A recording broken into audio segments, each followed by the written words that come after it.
Assalamualaikum warahmatullahi wabarakatuh.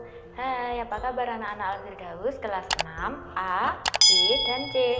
Semoga hari ini kalian dalam keadaan sehat walafiat ya. Nah, hari ini Teacher Wanti akan mengajarkan tema 2, persatuan dalam perbedaan, subtema 3, bersatu kita teguh, PB 1 sampai 6.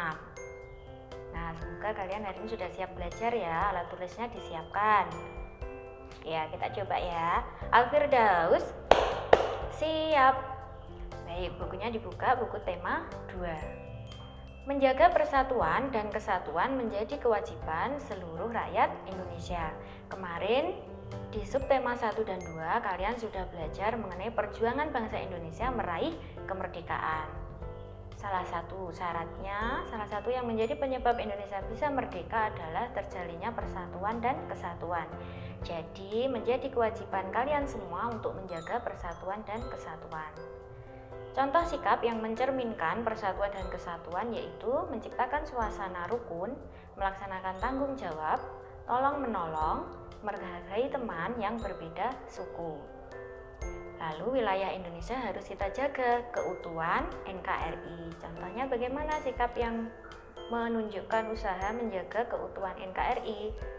Yaitu memelihara ketertiban dan keamanan, menghindari pertikaian antar suku, toleransi, menjaga perbatasan Indonesia dengan negara lain, dan menjaga pulau-pulau paling luar dari Indonesia. Kemudian, dari budaya daerah yang ada di Indonesia beraneka ragam, itu memperkaya budaya nasional, termasuk permainan tradisional. Permainan tradisional yang mencerminkan persatuan diantaranya adalah rangku alu yang berasal dari Nusa Tenggara Timur. Kemudian ada tari indang. Subtema 1 dan 2 kalian sudah belajar mengenai pola lantai. Tari indang ini menggunakan pola lantai horizontal atau lurus ke samping. Tari indang berasal dari kata indang atau badindin. Tari indang dilakukan secara berkelompok dengan jumlah penari ganjil dengan memakai pakaian khas Minangkabau. Indang merupakan alat sejenis rebana yang berbentuk lonjong. Gerakan tari indang dinamis dan bervariasi, yaitu dilakukan secara cepat dan berubah-ubah. Nah, masih ingat kemerdekaan kita diwujudkan oleh rakyat Indonesia dengan persatuan dan kesatuan. Kemerdekaan tersebut dapat menjadikan rakyat makmur dan sejahtera. Karena apa? Mereka bebas berkarya dan menambah wawasannya. Bangsa yang besar adalah negara yang rakyatnya sejahtera. Kemudian agar sejahtera, kita wajib bahu-membahu melaksanakan kewajiban kita agar tujuan tercapai. Pada awal kemerdekaan, ekonomi Indonesia sangat buruk. Kenapa? Ya, karena barang mahal akibat inflasi. Kemudian juga adanya blokade ekonomi oleh Belanda atau Nika. Kemudian apa usaha pemerintah dan rakyat untuk meningkatkan kesejahteraan? Di antaranya ada pinjaman nasional yang dilaksanakan oleh Menteri Keuangan Insinyur Surahman. Ada konferensi ekonomi. Konferensi ini dipimpin Menteri Kemakmuran Darmawan Mangunkusumo. Ada pembentukan Badan Perancang Ekonomi. Badan ini atas inisiatif Menteri Kemakmuran Dr. Gani. Kemudian ada rencana Kasimo atau biasa disebut Kasimo Plan yang disusun oleh Menteri Urusan Bahan Makanan, yaitu IJ Kasimo. Saran Kasimo berisi menanami tanah kosong di Sumatera Timur. Di Jawa dilakukan intensifikasi dengan menanam bibit unggul. Pencegahan penyembelihan hewan yang berperan penting bagi produksi pangan. Di setiap desa dibentuk kebun-kebun bibit, kemudian ada program transmigrasi. Nah, di Indonesia selain memiliki budaya yang bermacam-macam, juga memiliki hewan dan tumbuhan yang beraneka ragam. Kemudian, apa saja manfaat hewan bagi manusia di lingkungan? Ada penghasil bahan pangan. Hewan bisa diambil daging, telur, atau susu. Kemudian ada penghasil bahan sandang, yaitu serat kepompong, ulat sutra untuk kain sutra. Domba menghasilkan wol, kulit sapi, dan kerbau untuk bahan jaket. Kemudian hewan juga dimanfaatkan untuk penghasil bahan kerajinan, yaitu kulit sapi dan kerbau untuk bahan pembuatan wayang kulit, bulu angsa untuk pembuatan kok.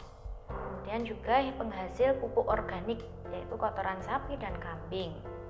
Kemudian penghasil tenaga, yaitu kuda untuk transportasi, kerbau dan sapi untuk membajak sawah.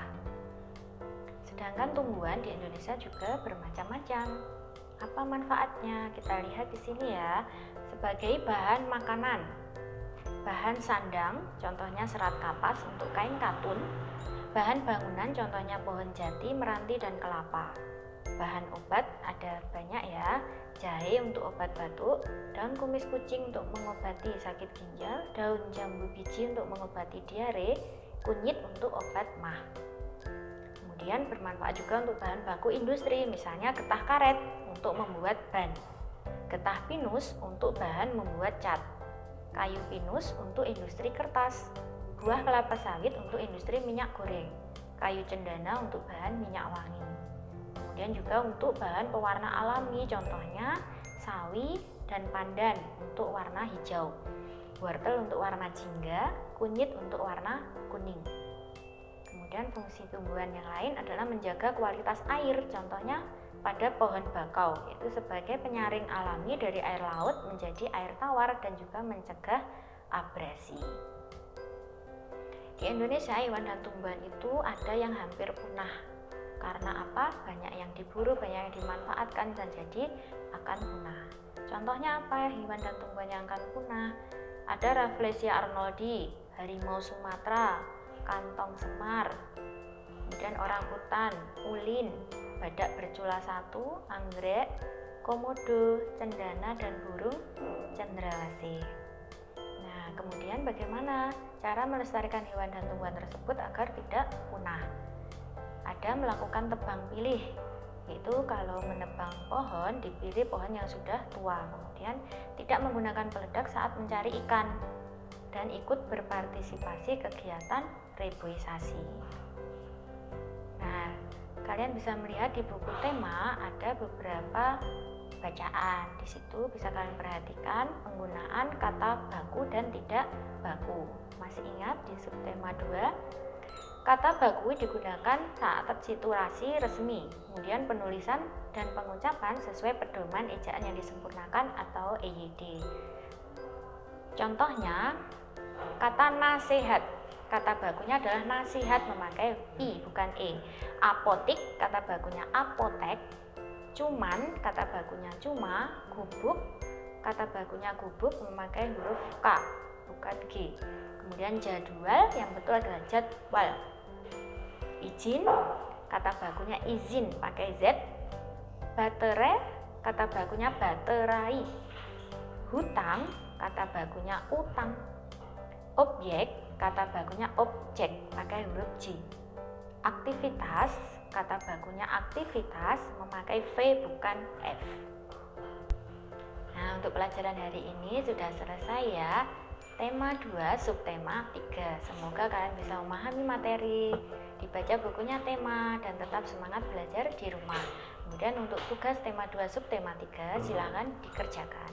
Setelah dikerjakan, difoto, dikirim di Google Drive kalian masing-masing. Tica ingatkan kembali ya, jaga protokol kesehatan dengan sering-sering mencuci tangan dengan sabun, jaga jarak, kemudian pakai masker jika keluar. Tica akhiri ya, wassalamualaikum warahmatullahi wabarakatuh. See you.